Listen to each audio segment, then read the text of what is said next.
Shannon joins the show today. We're going to dive into all things Cowboys, including an update on his recovery and what fans should expect this season. And we're putting the AFC North on the clock. We dive into what each team should do in the draft if they want to get ahead of the rest of their division rivals. Welcome to NFL Live. I'm Hannah Storm alongside Louis Riddick and Jordan Reed. Booger McFarland will be joining us in just a bit. So a handful of teams started their offseason workouts this week. The Jets, with new head coach Aaron Glenn, was one of those teams, and their new quarterback Justin Fields spoke with the media today for the first time as a Jet and talked about reuniting with his Ohio State teammate Garrett Wilson.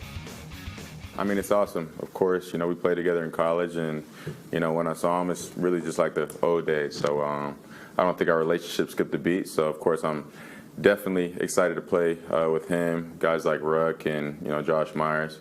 So I'm excited for that, and, of course, things that we can do to help get each other better. Just, get back on the same page as we were in college, and, of course, communicate, make sure we're always on the same page when it comes to concepts and routes and what he's doing in certain situations. But yeah, I'm definitely excited to be back on the field with him for sure.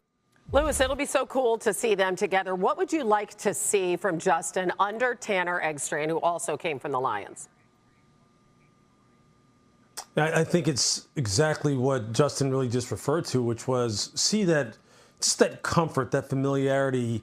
Not having quarterback, wide receiver communication errors, having things kind of go very smoothly. And I think that's something that, look, the Jets were very cognizant of and very aware of heading into this free agency period after Aaron Glenn was hired, in regards to, in particular, making sure that Garrett Wilson was happy and that Garrett Wilson was someone who felt as though the team was kind of moving in the right direction on his behalf, because considering how things ended between him and Aaron Rodgers last year. And I think that was one of the things, and one of the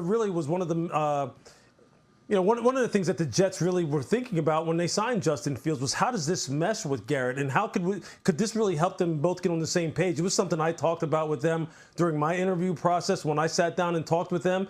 And it was something that I had in my mind. Look, Justin Fields, Garrett Wilson, all the other players from Ohio State that are on the Jets roster, you hope that once mini camps roll around, once OTAs roll around, that you can see that start to manifest itself with good, productive play on the field. And I think it will.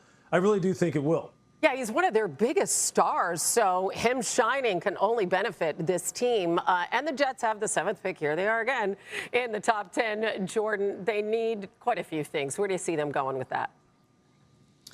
Yeah, you're right, Hannah. They have quite a few needs, but I believe their biggest need is at right tackle along that offensive line spot. You take the left tackle last year in Olu Fashanu. This year, I believe they need to come back and select Armand and Mimbu out of Mizzou, who I believe is one of the cleanest prospects in this year's draft class. 6'4", 330 pounds. You know exactly what you're getting with him. Only gave up 1 sack this past season. Went to the combine and absolutely crushed it there. So he's another one of these prospects that's he's checked every single box each step of the way during the pre-draft process. And if I'm the Jets, a new general manager, new head coach, I want to make sure I know exactly who I'm getting with my first ever draft pick of my regime, and that would be Armand Mimbu out of Mizzou. Absolutely, because the last thing you want fans saying is same old Jets. That is a refrain that they're trying to move past. All right, now we move on to another team, and that would be the Jacksonville Jaguars. They started workouts this week.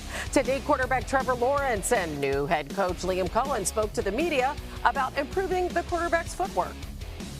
So this is a great opportunity now that he is a little limited from a throwing standpoint, that we can dive into the footwork. He can dive into it on his own time. So now it's just about, okay, how do we fine tune it and just tighten it up a little bit to get him in a place where he's comfortable to cut the ball loose on time and in rhythm, regardless of the circumstances. There's some things I've known about my footwork over the years of playing that I felt like have been a little bit of a weakness. The system is built around timing and tying your feet to your progression and playing on time, and so it allows you to get backside, allows you to get to check downs or whatever it may be, and you can feel comfortable playing on time. And more than any system I've ever learned, it's structured and based on that. Now, Liam Cohen is getting this gig in a large part because of what he was able to do with Baker Mayfield last season with Cohen as his offensive coordinator. Baker set career bests in passing touchdowns, in yards, in completion percentage, and in off-target percentage.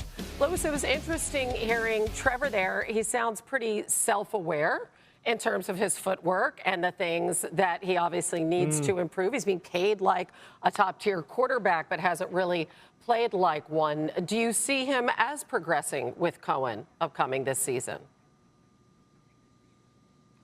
Yeah, I mean, I'm optimistic. I'm optimistic that, Liam Cohen will be able to provide Trevor with some things that allow him to take his game to another level from a fundamental standpoint. Although, I would be hard-pressed to say that Doug Peterson, his former coach, was not someone who stressed some of those footwork tying your feet with your, with your upper body and with your timing. I would be hard-pressed to say that it wasn't something that was really emphasized with him, because I know that it is, because I know how Doug coaches the position.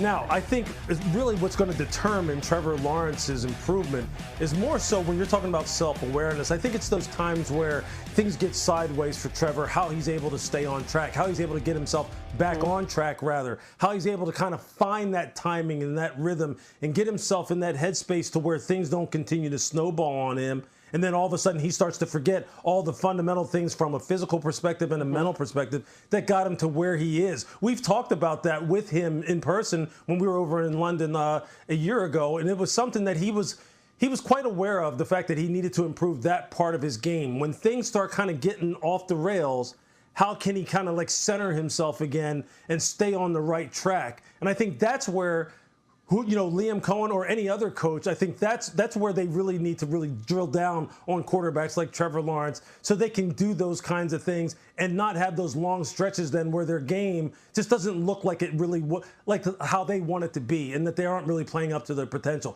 If he can do that, Trevor can do everything physically that any other quarterback in the NFL can do. It's the mental part of the game, the consistency part of the game that I'm looking to see him improve upon. Right, the mental more than the mechanics. That makes total sense, especially what you said, given Doug Peterson is so strong in that area and with quarterbacks. Jordan, so they have 2 picks in the top 36. Let's start with number 5 overall. What makes sense to you there? Yeah, well, one of the most common prospect and also team pairings that you'll see in early mock drafts is Mason Graham going to Jacksonville, finding that centerpiece along this very talented defensive front already with Trayvon Walker, Josh Hines-Allen, even Eric Armstead. They still don't have that huge centerpiece in the middle of their defense. I believe Mason Graham can be that. He's one of the 3 blue-chip players in this year's class, in my opinion, along with Travis Hunter and then also Abdul Carter. Yes, the weight was a little bit concerning at Combine, weighing in at 296 pounds, but he came back at Pro Day and weighed in at 306 pounds. I think Mason Graham will really complete that defensive line that they have going on in Jacksonville. That's already really talented, in my opinion.